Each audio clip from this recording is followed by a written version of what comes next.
So I'm curious. I'm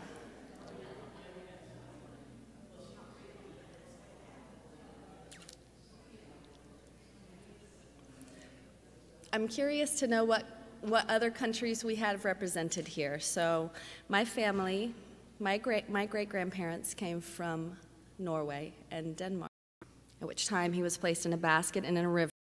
And of course he was rescued by Pharaoh's daughter, father's orders to kill infants. Great migration. Many migrants today, they left without time to really pack their personal belongings, to make plans, to have much choice in the matter, and they left and traveled to known lands. And while today's travel time is typically much shorter for a family on the move, it's a familiar story of time. It's an age-old tale, and we read it. And so, kind of thinking of that great migration of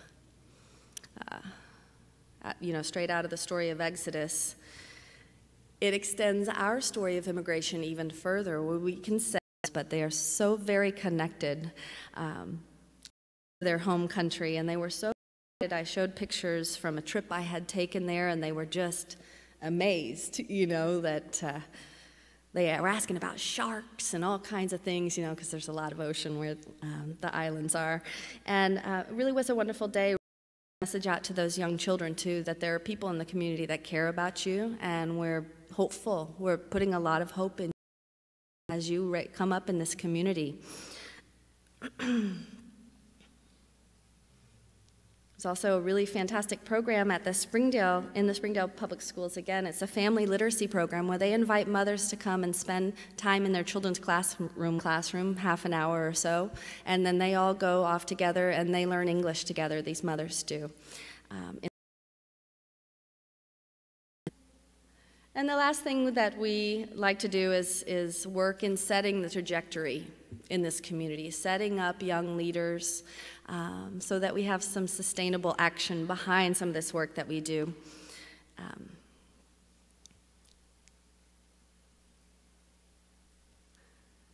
So we've got a couple of things on our plates, but the thing that I think is the most exciting and interesting is our American Dream Leader, and worth every opportunity in our country.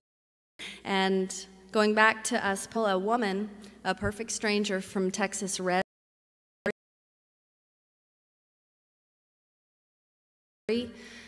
and called our idea that something like that could happen. So sometimes as simple as sharing a story to help give a leg up.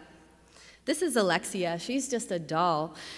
She's one of our other young leaders, and she says, since I've been living here in Springdale for 14 years now, I feel like I've really seen this area. And of course, the towns nearby really grow. When I first got here, there were few Hispanics, few minorities in general. So as the years went on, there was just a growth of everything, more kids, more schools, shopping centers. I spent a lot of years just in the back, not trying to do anything. Getting involved in the community led me to see what else I want to do in my future. I know we can always do better, get better at schools, at programs for adults. I want to do anything that helps somebody.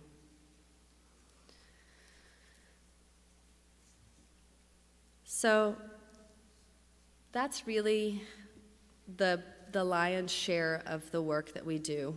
It feels like we have a million other things going that we don't have time for, and I don't want to bore you with the details. I like to pick out some of the more exciting things that we do and to encourage each of you to think about ways that you can support a welcoming environment in your hometowns for newcomers.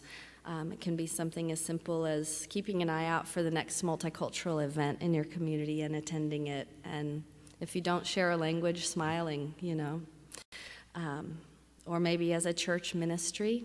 I read about a church who they had some tax preparers set up to do taxes in their church in a safe environment so that those immigrants that had been victims of scams in prior tax preparation systems had a safe place to go. I mean, there's so many different things to do, and so it's my hope that